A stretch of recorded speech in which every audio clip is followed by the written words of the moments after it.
Go time. Hey guys, John Adams, Modern Design Aquascaping. And Tristan Adams, Modern Design Aquascaping. Our team builds custom ponds, fountains, and waterfalls out of natural stone and wood. And my goal is to educate And inspire. the entire planet about ponds and water features. We have brought you today out to River Sound in Tennessee. And this is one of the most epic projects ever. The highway is right behind us. They want the sound of water. They came out to the oasis and saw our new waterfall right after we got that thing fired up. We are going to build a waterfall that is actually geared towards this playhouse, as we're gonna come about halfway up of this wall and do a nice split waterfall. There's gonna be two pumps. One pump is gonna run the filtration, and the other pump is gonna be for just when they want it to get really loud. It's gonna sweep really wide right here. She wants to be able to put her lawn chair in the stream. You're gonna build a flagstone patio for 2 chairs and a coffee table. The flagstone is gonna carry down right into the stream bottoms. And as it comes around the corner, boulder with fire coming out of it, adjacent to the corner of the patio. I didn't mention that during this project, this guy's gonna be getting married. Guys, thanks for joining the Adams family, man. We appreciate you hanging out. You do your thing while they do their thing. They'll be back out here in a few days to knock out some kind of awesome, crazy, amazing, over-the-top water feature, fire, lights, you name it, it's in here. Stay tuned.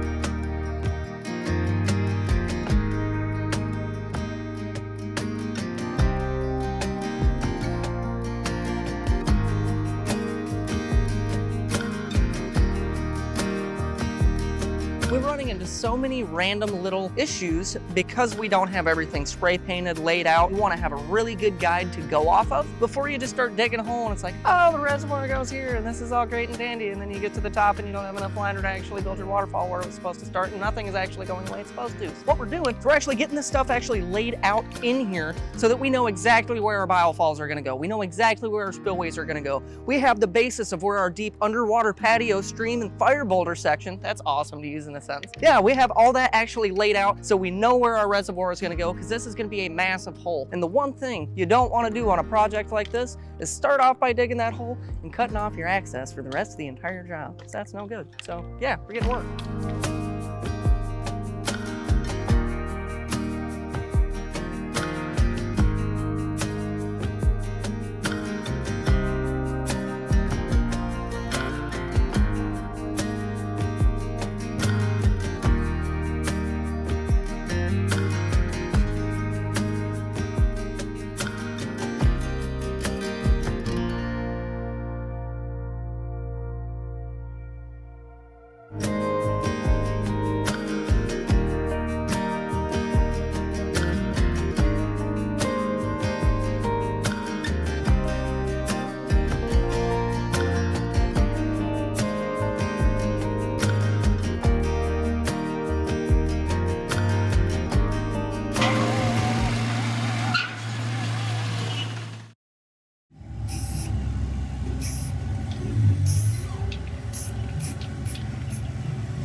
And not until we finished this hole did our bigger machine actually arrive. So trying to dig this thing with our little excavator was like, literally you're right on the edge with your tracks and you can only reach the bottom halfway across this hole. And as soon as we get everything and all the digging and everything done, the big machine rolls in, but you know, sometimes that happens. So it is shaping up great. So we've got boulders rolling in first thing this morning, which you guys will see this thing take shape. I did do a sketch of this thing because on a project of this magnitude, you can just go on the fly and kind of roll with it. But when you have specific things such as fire boulders, underwater patios, out of water patios, you really need to have a good layout and design before you get there. So yes, that's where we're at right now. Bare bones and mechanics almost finished so we can start doing the fun stuff. So game on.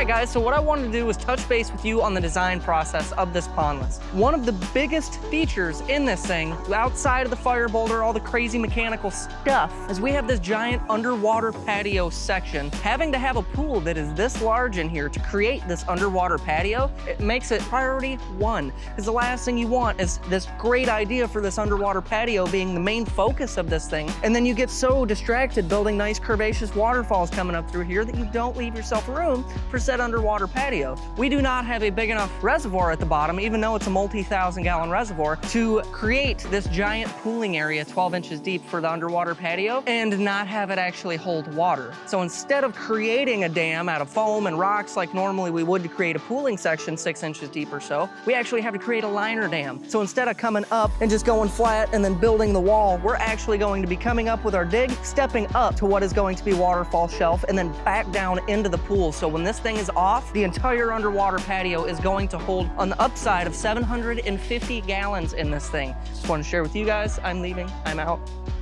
gone, I'm not coming back.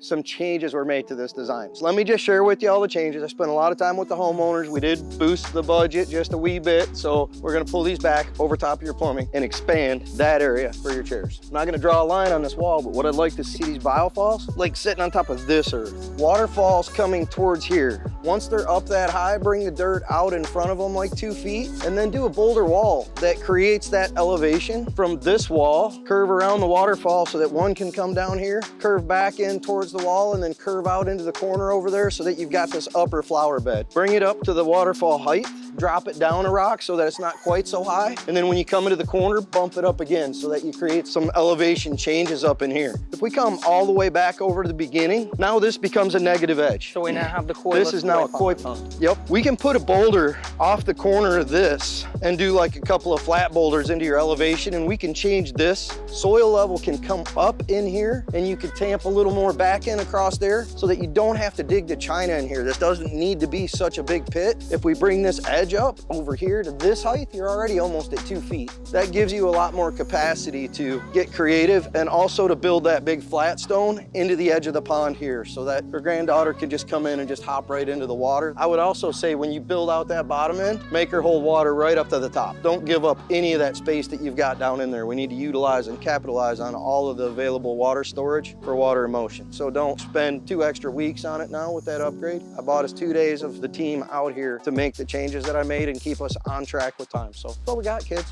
I'm out. You got this. See you guys.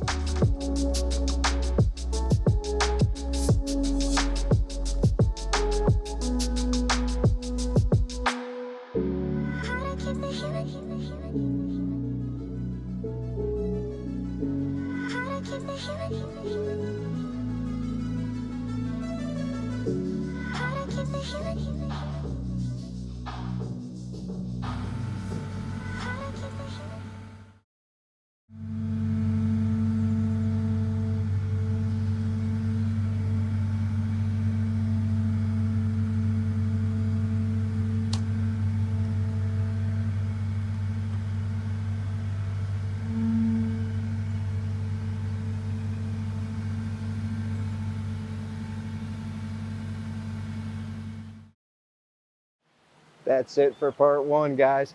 Do me a favor, like, comment, subscribe, all that, and by all means, come back for the finish of this amazing water feature project with Modern Design. John G. out.